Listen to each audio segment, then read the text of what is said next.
Sekarang kita akan coba mensimulasikan apa yang tadi ada di slide ya. Jadi kita punya fungsi 1 per S dikali S plus 1 kuadrat. Jadi kalau saya sederhanakan, kita punya S kali S plus 1 kuadrat. Jadinya S dikali S kuadrat plus 2S plus 1. Jadinya S pangkat 3 tambah 2S kuadrat tambah S. Sama sudah ya. Jadi ini adalah fungsi alihnya. Lalu kita akan berikan gainnya di sini. Sebelum dilanjut, kita akan coba plotkan dulu. Kita akan coba plotkan root locusnya ya. Locusnya atasnya 1, bawahnya 1, 2, 1, 0.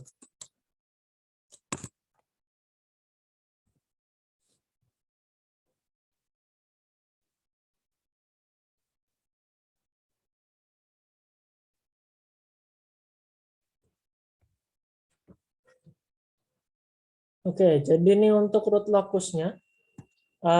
Kita lihat di boundary-nya sini.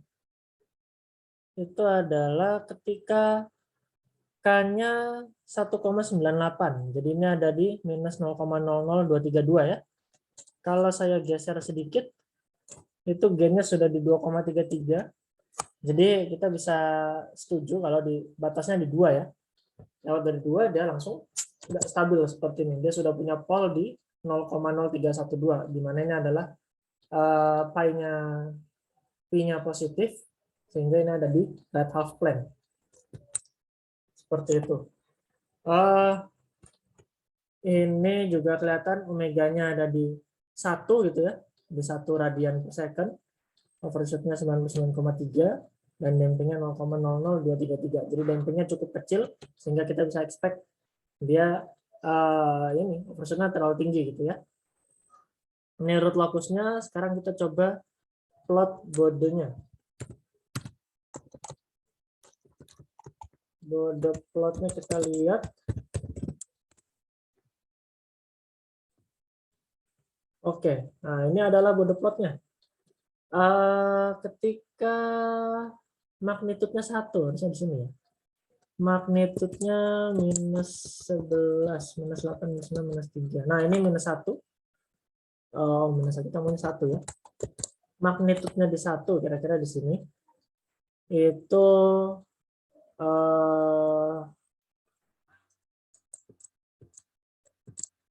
180-nya di sini ya.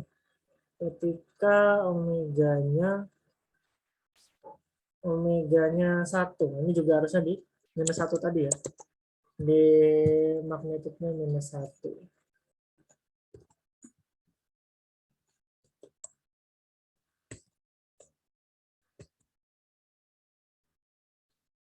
Frekuensinya 1, magnitudenya minus 6,02. Ini dalam dB ya. Dalam dB. Seharusnya karena unitnya dB, jadi ada logaritmanya itu. Jadi magnitudenya di minus 6,02. Ini minus 6,02 kalau saya insert sebuah garis.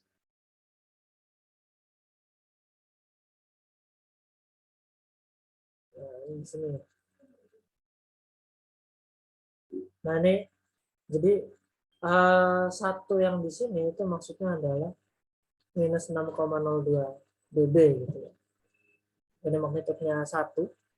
Lalu ini yang minus 180 ketika omeganya adalah 1. Kalau misalkan omeganya itu lebih gitu ya. Ini kan yang ketika K-nya sama dengan 2 nih. Ketika K-nya sama dengan 2, kalau omeganya lebih dari 1, maka dia sudutnya sudah bukan di minus 180 lagi ya. Fasenya sudah berubah. Ini berarti menjadi lebih kecil atau lebih besar dari absolut 180. Sehingga kalau omeganya lebih besar dari 1, maka tidak akan stabil. Jadi kalau yang diulangi lagi, pas root locus kita tahu batasannya itu di K sama dengan 2. Nah, sekarang di Bode plot kita tahu tambahannya batasnya itu di omeganya 1 radian per second. Mungkin ini nggak seberapa akurat, tapi kita bisa coba simulasikan di sini. Sekarang saya punya sistem, ini ada sine wave-nya ya. Saya punya sine wave di sini. Ini bisa diklik 2, bikinnya pakai Simulink. Amplitudenya 1, terus frekuensinya. Kita coba frekuensinya dari 0,01 ya, kita coba lihat yang 1. Frekuensinya 1, terus kita punya gain-nya 2. Kalau ini fungsi alihnya. Kemudian kita akan lihat hasilnya di sini. Ini kita coba simulasikan 1000 detik. Kita lihat di sini. Oke, dari sini kelihatan sebenarnya sistemnya berosilasi ya. Dan dia tidak konvergen sama sekali. Ini artinya nggak stabil. Gitu. Jadi nggak stabil. Jadi ya wajar karena itu ada di daerah perbatasan tadi ya. Tapi coba kalau misalkan ini kita ganti di Bode plotnya tadi tulisannya adalah omega radiannya 1, omega radiannya 1. Itu K-nya harusnya bukan 2 ya. Ini K-nya kita coba ganti ke 1,98. Dan kita lihat apa efeknya gitu. Disimulasikan dulu.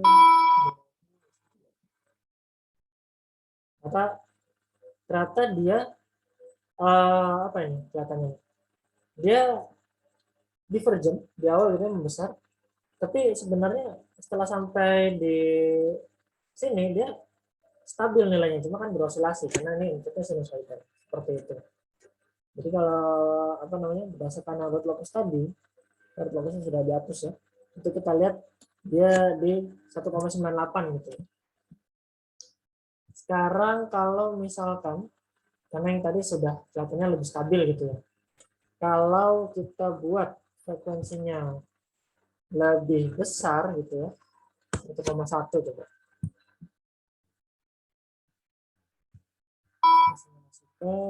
Kita lihat skopnya. Nah, ini juga 1,1 tadi ya. Dia berosilasi nih, besaran sinusoidalnya juga berubah ya. Jadi lebih tidak divergen, lebih tidak konvergen karena nilai magnitudnya itu berosilasi. Jadi nggak stabil. Kalau tadi dia ada di frekuensi 1, dia cenderung stabil ya, karena di akhir dia tetap di satu value gitu kan. Seperti itu. Terus sekarang kita coba kalau dikecilkan, frekuensinya kita kecilkan 0,5.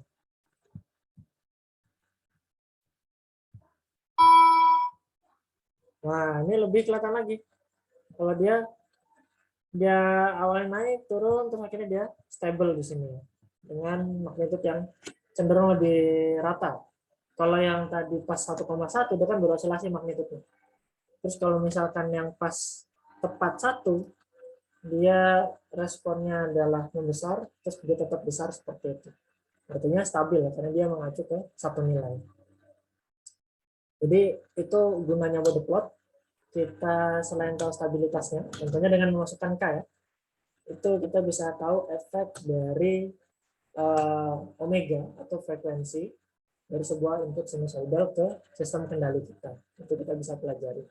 Jadi respon sistem kita itu nggak hanya terbatas di fungsi-fungsi yang biasa, tapi yang periodik seperti sinusoidal pun itu bisa kita pelajari behavior-nya seperti apa. Sehingga kalau kita tahu stabilitasnya, tentu kita akan memiliki sistem yang bagus.